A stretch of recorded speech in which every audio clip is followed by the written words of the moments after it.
and welcome back to my channel. So, kumusta naman kayo guys?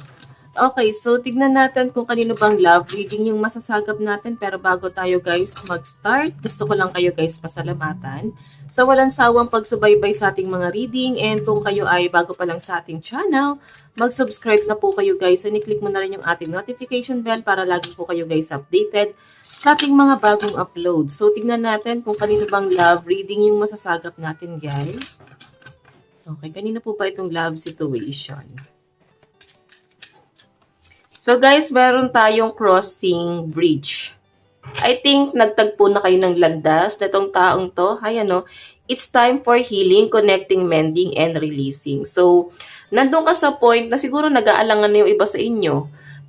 Kilala mo na siya, pwedeng past person, pwedeng kaibigan, pwedeng hindi nagkaroon ng label. Sa malinaw na pinapakita sa akin guys, parang hinihiling nung iba sa inyo na wag na magtagpo ulit yung landas nyo. Kasi maaring nasa healing process na kayo guys eh.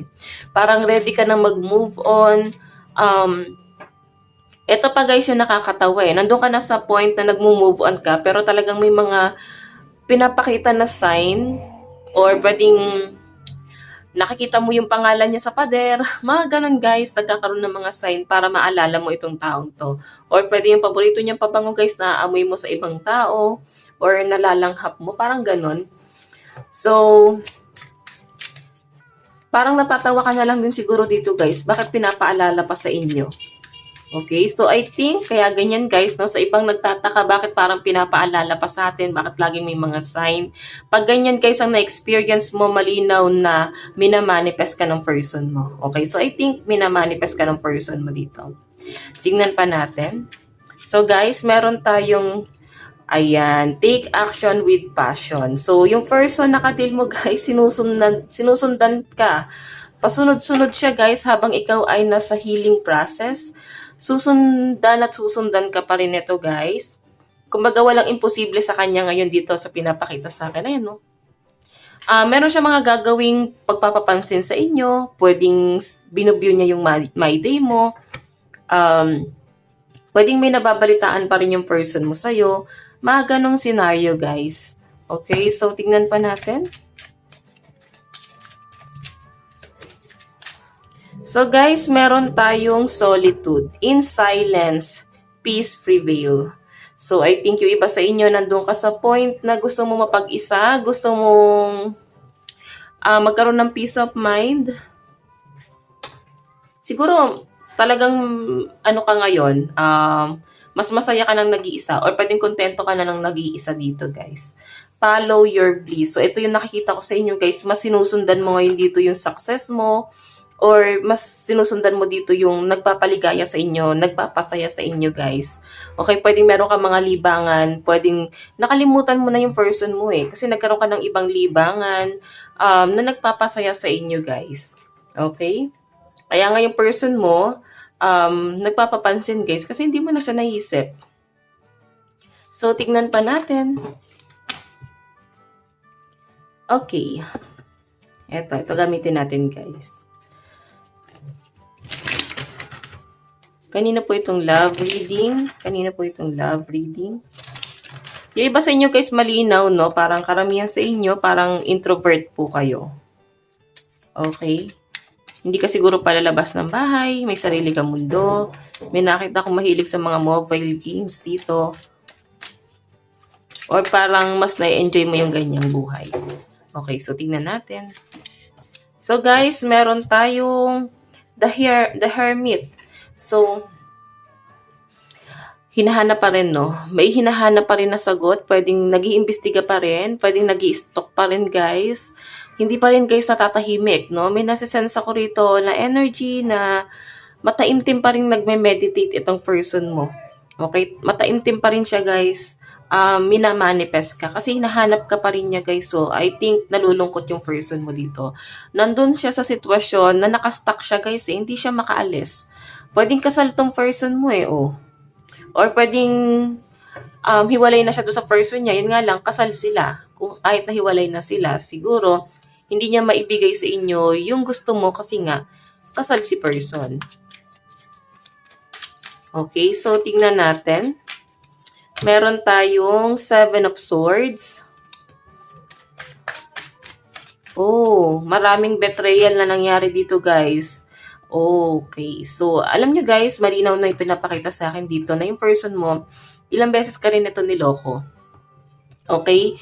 Kaya siya, guys, feeling trap dito eh. Hindi siya ngayon makaalis. Parang ikaw moving forward ka na, nakaka-recover ka na eh. Si person mo, kung saan niya nilagay yung sitwasyon niya, guys, stuck siya doon. Okay, siguro dumadanas sa matinding karma tong person mo ngayon. Nakakalungkot yung energy niya, guys, kasi talagang hindi niya, guys, tinitigilan yung masamang gawain niya. Kung ano yung ginawa niya sa inyo, guys, ginagawa niya pa rin sa ngayon. Pasensya na po sa mga sasakyan na dumadaan, guys. Okay, so tingnan natin. Meron tayong ayan, pwedeng asawa mo to, pwedeng may anak kayo, or pwedeng buntis ka nung iniwan ka, or pwedeng buntis ka ngayon. Okay? So, nakikita ko rito, guys, yung pagiging practical mo. Kahit na nandun ka na sa sitwasyon na napaka-conflict. Okay? Lahat gagawin mo para sa anak mo, sa pamilya mo. And parang napakawala pang kwenta, parang napakawala pang silbi ng person na kadil mo, guys. Puro kasiyahan lang ang inaatupag niya. Hindi kanya, guys, iniisip, no? Medyo selfish talaga. Actually, hindi medyo selfish talaga tong person na kadil mo. So, guys, malakas ang energy ng mga air sign, Aquarius, Gemini, and Libra, and fire sign, Aries, Leo, and Sagittarius. Okay, eto guys, the Empress, Earth sign, Capricorn, Taurus, and Virgo. So, meron location. So, I think may napagod na. Umalis na lang sa sitwasyon. Yung iba sa inyo guys, confident kang umalis. Kumbaga, nakikita mo naman na wala kang mapapala sa taong to, guys. May bisyo pa tong taong to. Tingnan natin. Meron tayong ayan. So, alam mo, kaya mong buuin yung sarili mo. Pwede nandyan yung pamilya mo, open arms sa inyo, guys. Kung ano man yung mga pinagdadaanan mo sa buhay, guys, sila yung pa rin yung tutulong sa inyo. Sila pa rin yung huling taong naniniwala sa inyo, guys. And I think nahabag rin sila, guys, sa mga pinagdaanan mo sa buhay. Kumbaga, naawa talaga sila sa inyo. Okay, happy family reunion, happy ending, and marriage. So, alam nyo guys, kahit na napakaraming nangyari sa inyo ng person mo, kung magkasama pa rin kayo guys, nakikita ko na pilit pa rin bubuin to. Okay? Para magkasama pa rin kayo eh. Yung iba naman dito guys na hiwalay na, parang nandun pa rin sa point na pipiliin yung i-work out yung relationship nyo kasi may nag-uugnay. Yung iba sa inyo may tendency na mabuntis ka pa nitong person mo or pwedeng makabuntis ka pa kung lalaki ka or pwedeng magkaroon ng kung may mga LGBTQ rito guys, baka magkaroon kayo ng aalagaan, aampunin pwede sa side niya or sa side mo. Okay? So, tignan natin guys, mensahe sa'yo ng person mo. Ayan, meron tayong Cups, Cancer, Pisces, and Scorpio. Mensahe ng person mo, meron tayong I wish things could be different. Siguro guys, hindi niya guys kayang makibagay sa inyo kasi talagang iba yung kinalakihan nitong person mo. Hindi niya kayang mag-adjust sa environment mo. Meron tayong I will wait for a sign from you. Diba? Ikaw lang guys yung inaantay ng person mo. Siguro, alam niya yung pagkakamali niya eh. Sa pinapakita sa akin. So, I think, ikaw na lang yung inaantay niya rito. Meron tayong I left when I saw you with someone. So, kagaya ng sabi ko kanina guys, mukhang may iba na rin, no? May iba ka na rin tinitingnan dito. Ibang libangan. So, I think, nakakapag-move on ka na kasi may ibang tao na nako-connect or nakaka-connect kayo. Nakakausap. Ganon. Meron tayong I love you. So, mahal ka pa rin talaga ng person mo, guys. Ayan, no? Wala na siya, guys, masabi, kundi mahal ka niya. Okay, parang bigla akong naka-feel ng lungkot doon. Ayan, I left you before you could leave me. So, una kanya talagang iniiwan, guys, eh. Kaya siya, guys, paulit-ulit nagkakaroon ng pagkakamali kasi natatakot siyang maiwan mo. Yun ang totoo.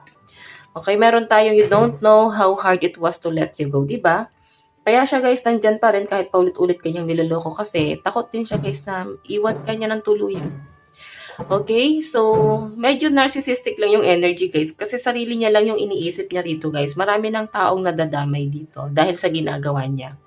So ayan guys, ito lang naman po ang inyong reading hanggang sa muli. God bless and love you all. Thank you po. Bye-bye.